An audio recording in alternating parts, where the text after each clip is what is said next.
right, my friends, welcome back to Anti-War Radio. I'm your host, Scott Horton. This is Chaos Radio, 95.9 FM in Austin, Texas.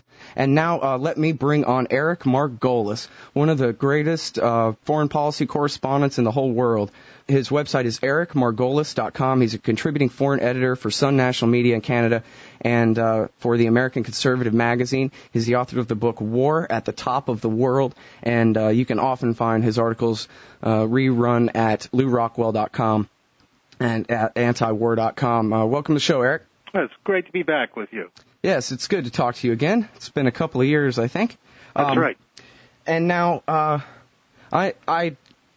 was a kid at the time, and so I don't really know, but I'm under the impression that you spent the Cold War paying very, very close attention to relations between the United States of America and the Soviet Union, and you're very schooled in these types of foreign policy matters. Is that right? Well, indeed, I did pay very close attention, and I spent a great deal of time in the old Soviet Union, Moscow, and out in the other Soviet republics, and since one of my specialties is military affairs, I took particular focus on that area. And now you've covered, 14 wars, is that right? Yes, as a war correspondent, 14 wars.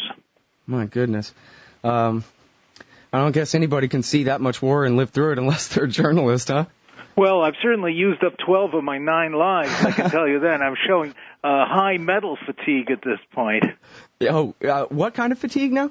Mental fatigue. Oh. Well, body fatigue, okay. Yeah. Well, 12 of your 9 lives. We'll count you lucky. We'll put you at the top of the list of lucky, I guess. Thank you. Okay, so we gotta get into this new Cold War. That's what everybody's calling it. If you go to Google News right now and put in new Cold War, you'll get I don't know how many thousands and thousands of results. Everybody's saying that relations between America and Russia are falling apart. And, gee whiz, I remember I was a kid, but not too young, and I remember the fall of the wall and a year and a half or so later, the final dissolution of the Soviet Union and all the hope and promise that came with that. What the hell is going on that we're now in a situation that people are calling a new Cold War? Well, that is an overreaction and a hyper response by the media. We're not going back to the Cold War, but what we are doing is going back to the traditional balance of power. Let me explain what I mean by that. In the Cold War, the ethos of the Soviet Union, of the communist system, was to destroy capitalism. And I remember Khrushchev saying those words, "We will bury you." And that's what the Soviets really had in mind. They didn't quite know how to do it, but they were determined on an ideological basis to destroy capitalism and its main proponent, the United States. Today, it's different. There is growing conflict and contention between Russia and the United States, but today's Russia has no ideological ambitions or motivations to spread communism around the world or to overthrow capitalism. What this is about is Russia is going back to its traditional, call it even pre-communist, strategic interests in Eastern Europe and the Middle East and in South Asia, and is beginning to reassert itself after being on its knees ever since the Soviet Union collapsed until Putin came to power. Russia was a basket case. It was funded by American dollars, dominated by the U.S. government. Today, Russia is going back to being traditional Russia, and that's what we're seeing. Mm-hmm. And now, is there anything expansionist about that policy that they're taking back up? Well, on a very high-level view, Russia is traditionally, geopolitically, an expansionist power. That's the nature of Russia. It tends to expand its power until it hits water. And water being the Baltic, the North Sea, the Mediterranean, or the Indian Ocean, the Pacific. That's Russia. Just the way the United States expanded until it finally hit water and had to stop. The collapse of the Soviet Union in 1991 tore apart the old Soviet empire. And now Putin and the men close to him, the KGB, which is really running Russia again, have decided that they want to reassert Russia's traditional geopolitical goals. I don't think it's going to be a violent campaign that's going to spark wars, but really Russia wants to reassert its influence and stop acting like a beggar and get off its knees and start acting like Russians, who are still a great power and a very important people. How come this is a problem for America? It seems like with the end of the Cold War, we would be the ones who wanted to reach a hand out to help them up and make them our best friends. I have to tell you, if you'd asked me in, 1998 or something, I would have guaranteed to you that Russia would be a member of NATO by now and helping us fight our holy jihad against the brown people of South Asia. Well, the Russians didn't want to be part of NATO, and it didn't make sense. But more important, after the collapse of the Soviet system, Russia was really totally weak, was bankrupt. It was kept alive by secret American money that was laundered through Russian businessmen, gangsters. The U.S. assumed enormous influence in Moscow, and they propped up the whole financial system. Russia let the U.S. do pretty well whatever we wanted around the world, gave us carte blanche in exchange, even sold to Washington the crown jewels of Soviet military technology were sold, if you can believe that. They even allowed access into KGB files. So, but this was an anomalous period. When Putin came to power, and thanks to the war in Iraq, oil prices started going up. Russia suddenly started getting money. It started getting rich again, didn't need U.S. cash to function, kicked out the drunken Yeltsin, and the KGB, as I said, took power. So Washington got used to obedient leaders in Russia, just the way in the Middle East all the leaders it calls moderates. A moderate is a synonym for obedient. Mm-hmm. And the Russians, yes sir, no sir, were 3 bags full sir. When Putin came along, all of a sudden the obedience stopped, and Russia went back, as I said, to acting like a normal great power. And the United States was shocked by this. It had become too spoiled over almost 2 decades of getting instant obedience from Russia. And so the official policy changed, and the tame U.S. media, which often acts as a megaphone for government policy these days, launched this jihad against Russia and all these cries about the Cold War and everything else. Right. The new authoritarianism, Putin as Stalin, and all that propaganda. Well, Putin is an authoritarian. There's no doubt about it. What modest civil liberties and media press freedom there was in Russia has been ended. Only token opposition is allowed. But, Putin, same here. Well, yes, unfortunately. I've written many times that under the Bush administration that the U.S. has become Sovietized. There's an old Taoist expression saying you become what you hate. And, in fact, I've written so often that our government and our media acts just like the Soviets did in the 1980s. It's very disturbing. But anyway, 70% of Russians back Putin. He is the most popular leader they've had since Stalin. And he's not doing Stalinist things, and he's not a Stalin. But Russians want a firm leader, and they want things to get done rather than having democracy, which really affects only a tiny 1 or 2% of them. Mm-hmm. And now, so what exactly is America's interest that's being frustrated here? I mean, you point out that it's Bush's war that's made them all so rich. That goes for Iran and Venezuela and everybody Bush wants to pick a fight with. He's putting them all on the top of the world by driving oil prices up so high. Well, it's ironic, isn't it? And then he helped Iran by overthrowing its 2 worst enemies, Taliban and Iraq. So one could ask, who is Bush benefiting? But no doubt these countries have all been enriched by the Iraq fiasco. And now, so how does this hurt America? I guess there's a pipeline deal where America built this pipeline that cuts the Russians out of the equation. Something? Well, the U.S. has been trying to engineer numerous pipeline deals that prevent the Russians from benefiting from the pipelines. The U.S. wants to build one through Afghanistan. That's why our troops, primary reason American troops remain in Afghanistan is to assure the pipeline route from Central Asia, which will take the exports out of the sphere of Russian interest, also plans to put them under the pipelines under the Mediterranean. And this is equivalent to the 19th century's conflict over strategic railroads. The U.S. is doing pretty well so far in trying to block Soviet pipeline deals, but there's no doubt Russia now exports a huge amount of oil, right up there with Saudi Arabia, and there's no way the U.S. can really contain Soviet petroleum power. Mm-hmm. A little slip of the tongue there, huh? The Soviet petroleum power. Oh, I'm sorry. It was a slip of the tongue. I miss the good old. You see, I'm an old Cold Warrior. I miss the good old days. Well, I find myself saying Saddam when I mean Osama sometimes. They just get right into our brain with that stuff. You and the American public. Yeah. I was just covering that poll this morning. 41% think Saddam did it. Well, that's way down because I'm writing a new book called American Raj, and I cite the figure that in 2003. 79% of Americans queried by the Washington Post believed that Saddam Hussein had launched the 9/11 attacks. And that was thanks to the untruths that were pumped out by the Bush administration. Mm-hmm. And now let's rewind a little bit. I'm sorry if I'm kind of out of joint here, but let's talk about the 1990s a little bit more. You have this former communist state where the empire controls everything, basically, and then it falls apart.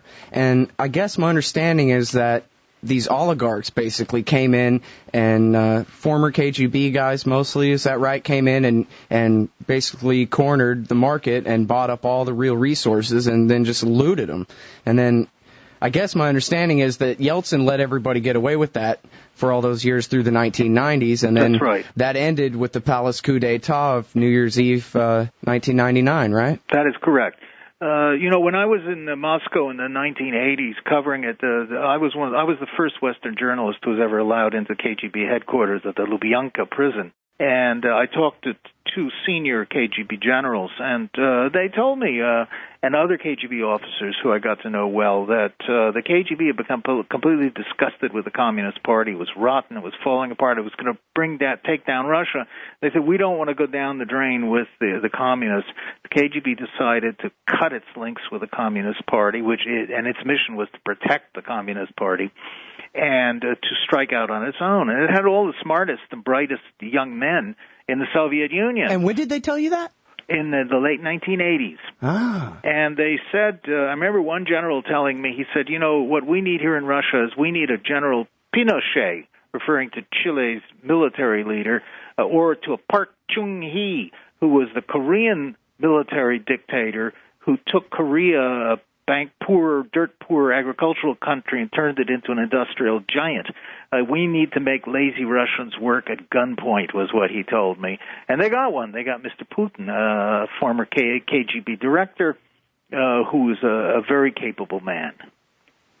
Mm-hmm. And then I remember actually on the night before Y2K, and they said, they just announced Putin has resigned. And I remember Clinton praising the transfer of power and saying, well, we're glad it was a constitutional transfer of power there. Like, wait a minute. A few months before the election, you put in the guy who's already the front runner as to replace you?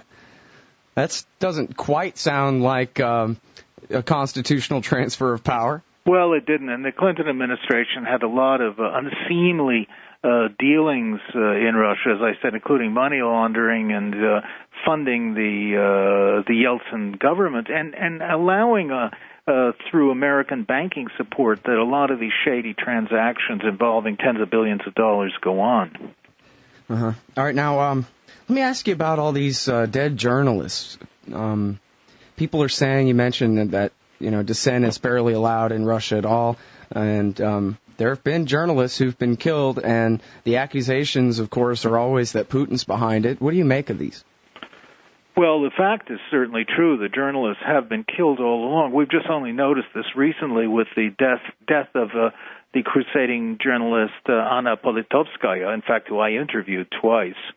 But it's been going on. Speaking out in Russia is very dangerous.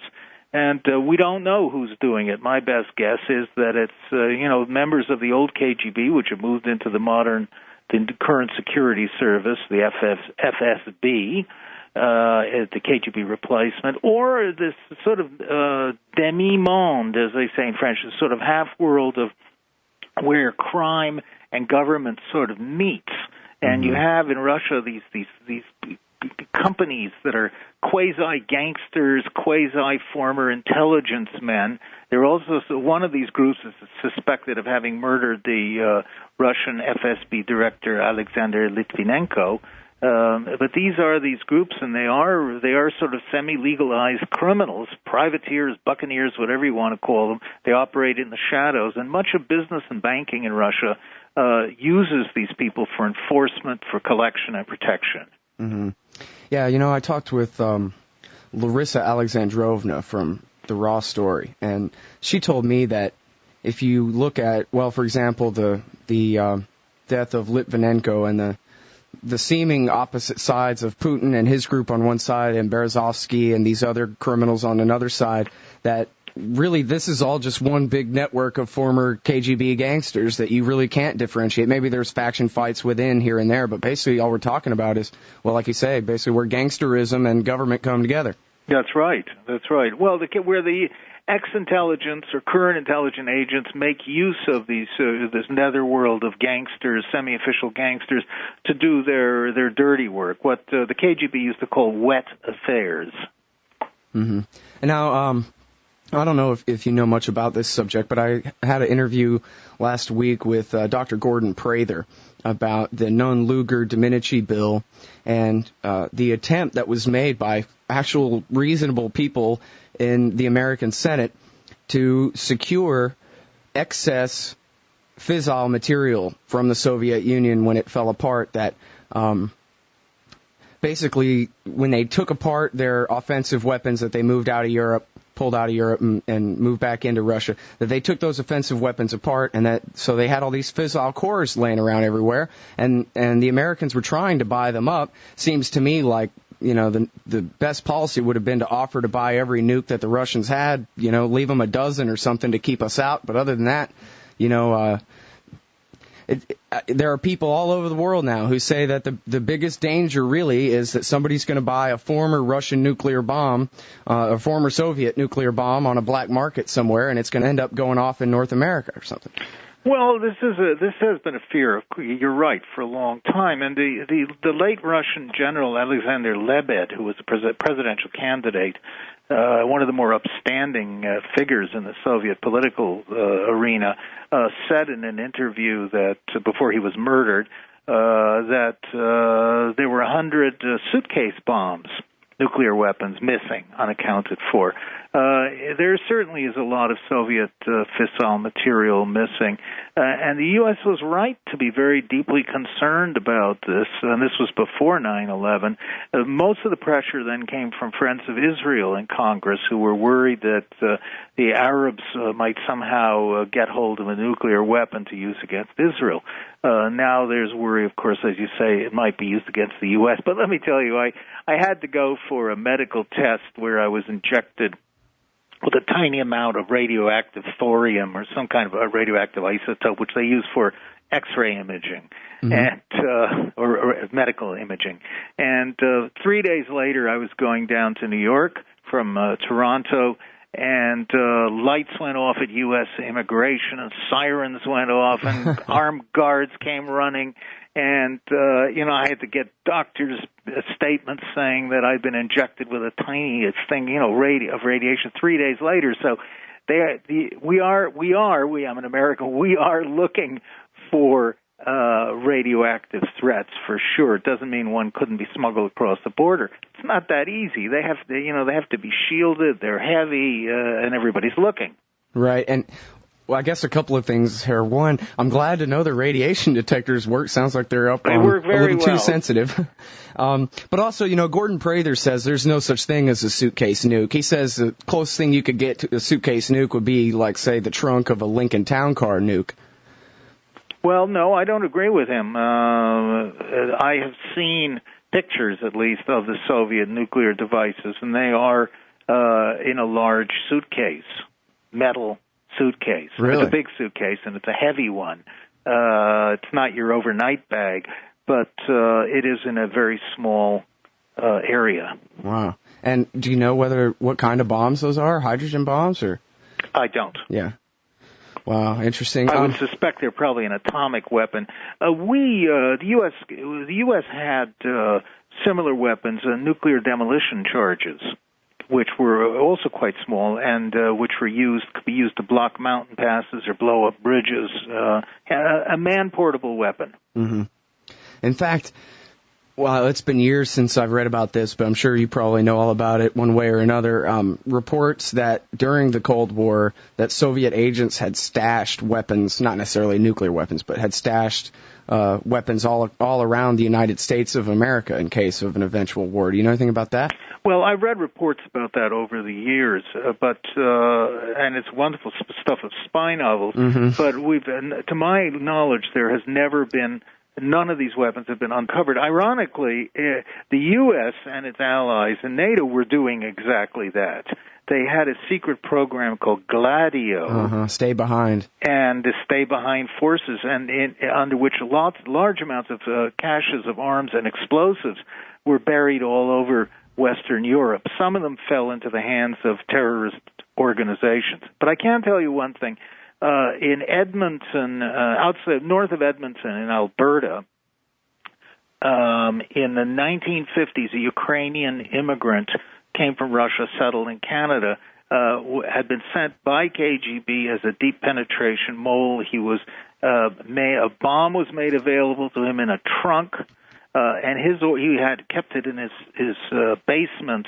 And his orders from KGB were, when he got a coded phone message, that he was to take this bomb, put it in his pickup truck, and drive it to the main oil pumping station north of Edmonton and blow it up.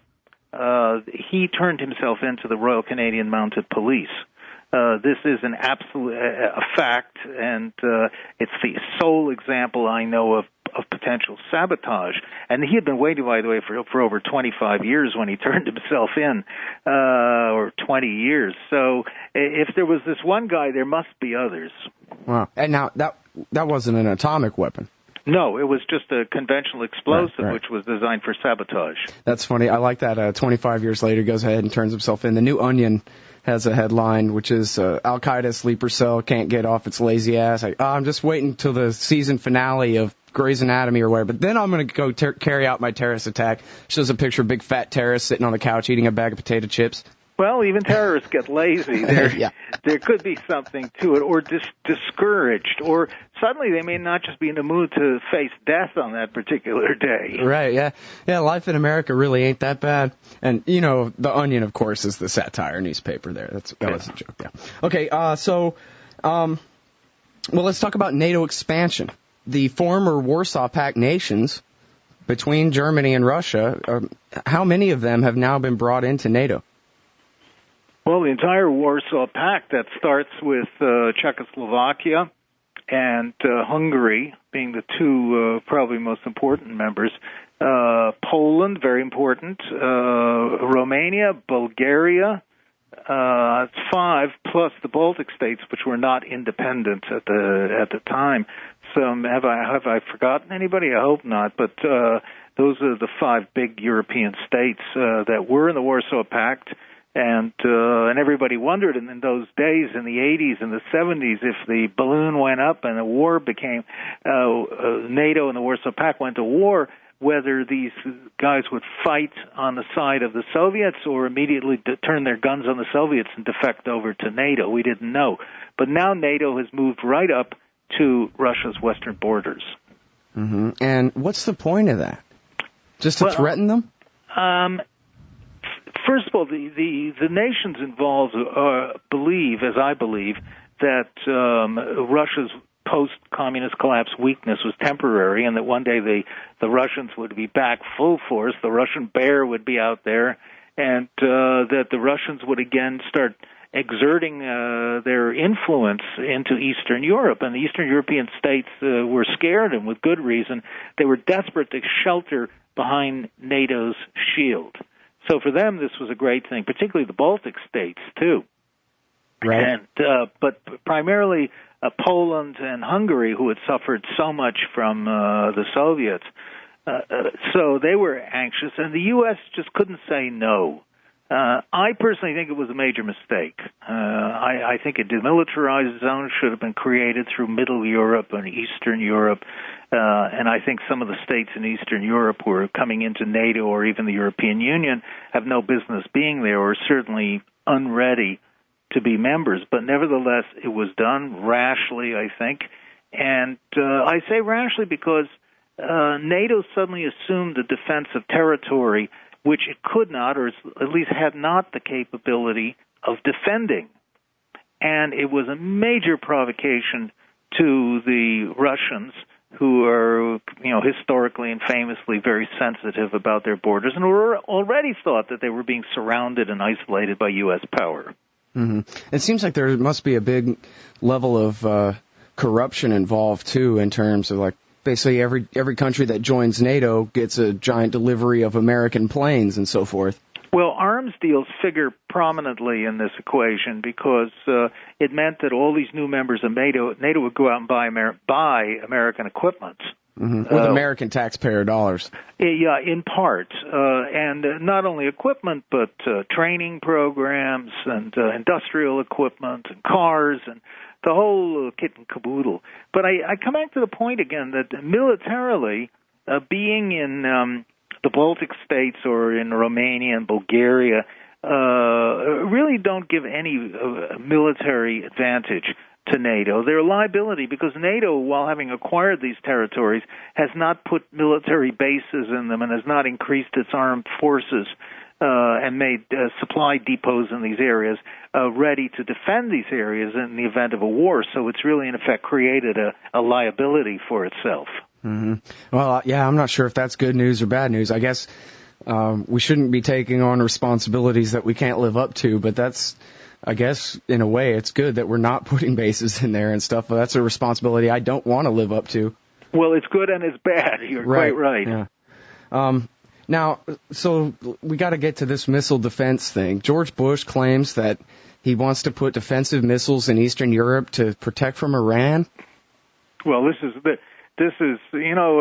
this White House comes out with some of the most remarkable and weirdest theories and statements. Of course, this comes from the weapons of mass destruction in Iraq crowd who formulated these bizarre ideas. And the latest thing, this idea about Iranian missiles, first of all, Iran has no nuclear weapons. Second, Iran has no missiles to carry them. It has some short-range missiles that go a couple hundred miles. It has one missile that may go up to 1,500 miles, and that's it. And Iran has no way of threatening the United States any more than Iraq did. But this huge hue and cry has gone up, and evangelical Christian preachers are beating their pulpits, warning about the threat from Iran, and you hear all kinds of nonsense from it. And the Bush administration has now roiled and hurt relations with Russia by advancing this cockamamie plan to put anti-ballistic missile radars in Poland or the Czech Republic and anti-missile missiles designed to shoot down the Iranian missiles that don't exist. Mm-hmm. And, you bring up this crazy brand of Christianity led by Pastor John Hagee and others like him. Part of their whole narrative is Iran and Russia versus Israel, right? That's correct. It all fits their loopy view of end of days and Armageddon and the world's about to be destroyed. It's a dangerous cult, and it is a cult that forms a core electoral group for the Republican Party, unfortunately. I say this as a Republican, and it has enormous influence on U.S. foreign policy. Now, people who believe this and are forcing this kind of policy, and, we've got to have greater Israel so that the biblical prophecy can come to be, and the world can be destroyed. These people are as extreme as some of the followers of Osama bin Laden. I think it's very scary. Yeah, Bill Moyers said that a major change in his lifetime is the delusional is no longer marginal. Before it was, realists of different opinions arguing about the proper balance of power, or what have you. But now we have people who live in a total fantasy world where the Earth is only a couple of few thousand years old, and we must have a nuclear war with Russia and Iran in order to force Jesus to come back. And these people, as you say, make up a substantial core of the support of the Republican Party in this country now. There may be 40 million U.S. citizens who believe these kind of grotesque fantasies, and it is scary. And one of the reasons that there's a lot of anti-Americanism abroad, particularly in Europe, is that Europeans are very alarmed by seeing the mighty United States being dominated or guided, certainly heavily influenced by people whom the Europeans, who are very unreligious, regard as religious fanatics. Mm-hmm. Yeah, well, and it makes good sense. I mean, we're talking about a $3 trillion a year empire here. That's a lot of power to be in the hands of some kooks. I mean, at least Dick Cheney, as psychopathic as he might be, or at least, as willing to murder innocent people as he might be, seems to basically be tied to the actual reality that exists on Earth. Even though his opinions on it are often quite skewed, he's still, I guess, a safer bet than people who think that you have to start a nuclear war to get Jesus to come back faster. Well, it's a pretty scary choice between one or the other. But we have these groups are unhooked from reality. They have drifted off somewhere, and the problem is that so many Americans, particularly in the heartland of the U.S., are completely isolated from the outside world. And, a large portion of these evangelical Christians get all their news on the outside world from Christian TV. Mm-hmm. Pat Robertson's, that kind of rubbish that's put out. And it is very frightening. But the Republican Party, unfortunately, has been taken over by these people and by a southern bloc of, deeply fundamentalist religious people. And that's one of the reasons that we're in the mess we are now abroad, and one of the reasons the Republicans are going to be thrashed in the next elections. It almost feels like we've adopted Israel's foreign policy that, well, rather than, say, following your advice and saying, hey, let's demilitarize Eastern Europe and make sure we don't have this problem in the future, that we're basically taking the Israeli strategy that if we just lord it over everybody all the time and just, hover our giant jackboot over their head, that they'll cower and not oppose us, which, of course, doesn't work. It only makes matters worse for everybody. Well, it is now impossible to tell whether Israel, who's making the policy, whether it's made in Washington or Jerusalem, but there's no doubt that the combination of pro-Israel neoconservatives who engineered the Iraq war and the Christian Zionists, as they're called, a Jerry Falwell, Hagee group of people who are fulminating for greater Israel so that Jesus can come back, or have dominated, have taken over American foreign policy in the Middle East. And I think you can see that see the results from one end of it to the other. It is the worst mess I've ever seen in the last 50 years, and it's going to get worse before it gets better. Yeah, I mean, we don't even have time to get into what's going on in Gaza and Lebanon. The whole damn region's falling apart right now. And we're taking the same policy basically to the Russians, to the guys who have still 20 or 30,000 nuclear weapons. And I heard an analogy about the missile defense, where they said, hey, a missile defense system, assuming that it worked and it was anything but a welfare program for people who are already billionaires, I mean, assuming it was even plausible, sounds like a good enough idea to have a missile defense system. What's wrong with that? Except that what it represents to the Russians is a nuclear-armed bully who's now wearing armor. And so it's not just a defensive thing. And I think this is what Putin said in his press conference a couple of weeks back, that this missile defense, supposedly, whatever you want to call it, this welfare for billionaires, is inextricably linked as part of America's nuclear policy all the way around. It's not separate from the offensive weapons, really. What it amounts to is, you and me were a fair fight, but now I'm wearing armor. Well, anti-missile systems, you're quite right, are in effect an offensive system because they allow an attack to be made knowing that you can ride out the inevitable counterattack that will come. They are, I remind that General Eisenhower, President Eisenhower, who I consider the greatest American modern president, warned about the military-industrial complex's growing influence, and that was back in the 1950s, and he advocated worldwide nuclear disarmament, something that was never carried through, unfortunately. Mm-hmm. And now something that I think you bring this up in your most recent article that was run on LouRockwell.com.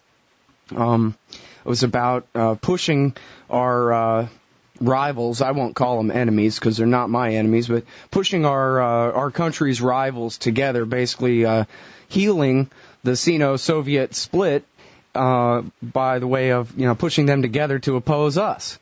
And it seems like, in fact, I talked with Chalmers Johnson. We talked about, hell, you can go ahead and count Berlin and Paris in with that Moscow-Beijing axis, too. We're pushing, in the name of preventing any near-peer competitors growing up against us in the world, we're pushing all the people who could possibly oppose us together into a power block. Well, this is a truism of international relations. When one power gets too strong, other powers will amass against us. This happened in Europe, for example, under Napoleon. It happened with Hitler, the same thing. And not comparing us to Hitler, but I'm saying that when power gets too strong, others will coalesce against us.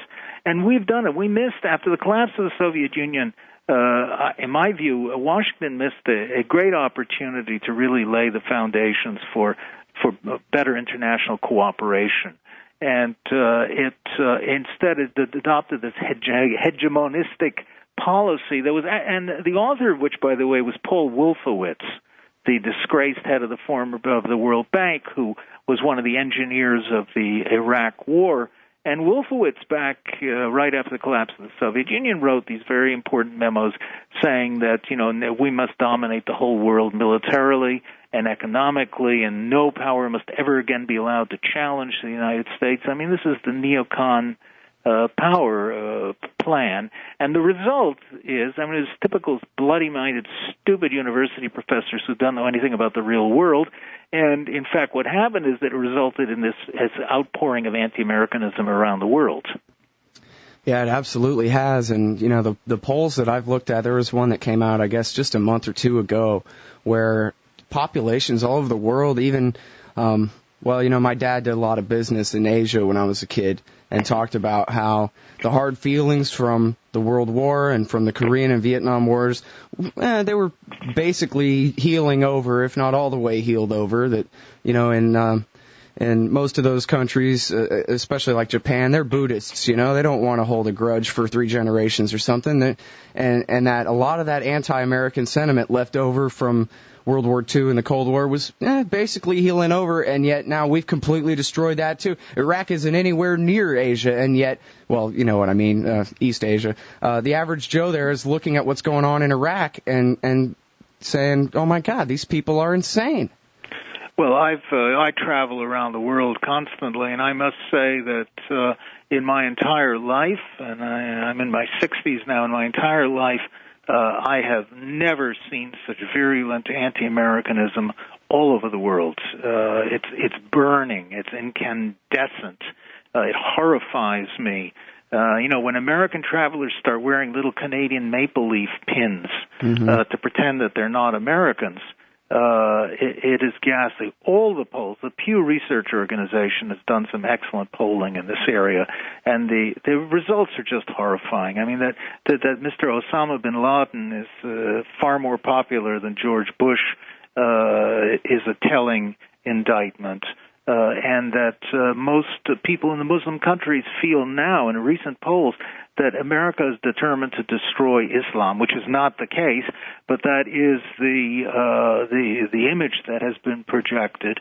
And we are generating more enemies than we can possibly ever deal with. The good news is that, that's the bad news. The good news is that a lot of the hatred against the United States is actually focused on the persona of George Bush and his government, Cheney, and perhaps when they are gone from office, some anti-American feelings will begin to subside.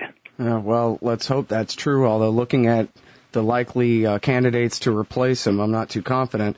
But, you bring up a very important point that I think used to be maybe the founding premise of the conservative philosophy, which was that actions have consequences.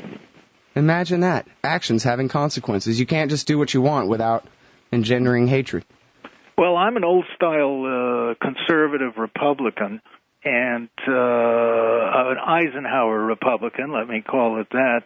And, I believe that, as President Eisenhower and our founding fathers said, that we have no business mucking around in other parts of the world. Once in a blue moon, as in case of World War II, you may have to do it, and we did a brilliant job of rebuilding Japan and Western Europe afterwards and withdrew with honor and glory. But aside from that, there's constant involvement around the world. Our troops are now operating in sub-Saharan Africa and in Somalia. We've got over 110 military bases around the world. This is the kind of interventionism that is not consonant with conservative principles. It calls for keeping a low profile and staying out of many of the world's problems. Yeah, absolutely. And especially, when you look at Russia and China. Here are two rising powers. I mean, Russia has nowhere to go but up, basically, from where they are. China is this incredible new rising power on Earth. And yet somehow our policymakers want to take the approach of pointing our finger in their chest and picking on them and pissing them off. It makes no sense at all. When we could have, as you say, the Founding Fathers' foreign policy, friends and trade with all, entangling alliances with none. Well said. I don't want to sound like a conspiracy theorist. I'm not. But the military-industrial complex, there are certain. We know what everything we used to accuse the Soviets of was true, and everything the Soviets used to accuse us of was true too. There are warmongering circles in the Pentagon in Washington. We now call them neoconservatives, who want a confrontation with China. They want to do it to beef up the U.S. military and sell more arms, but they really think that the military response and containment of China is the proper foreign policy solution, and that one day we'll have to fight China, but we might as well do it sooner than later, etc. It's a daft policy. The United States can never win a war against China except for a nuclear war. And it misreads China's intentions completely. I've spent a lot of time in China over the last few years, and it is provoking, as you say, is provoking the Chinese unnecessarily. It's a dangerous and ill-considered policy. Yeah. Well, I'll have to have you back on the show sometime real soon to tell me all about China. I'm very interested in what you have to say about that. I will look forward to it. But we are all out of time now. Everybody, Eric Margolis, he's a contributing foreign editor for Sun National Media in Canada and for the American Conservative magazine. His book is War at the Top of the World. You can look up everything he writes at ericmargolis.com. Thank you so much for your time today, sir. My pleasure.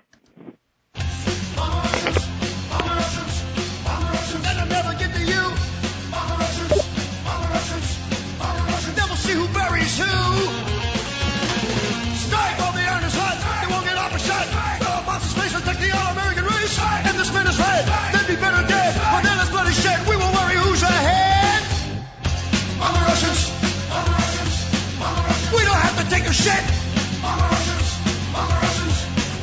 We'll be better off for it!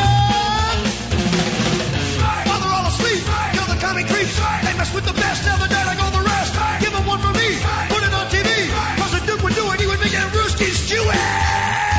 On the Russians, on the Russians, on the Russians, on the Russians!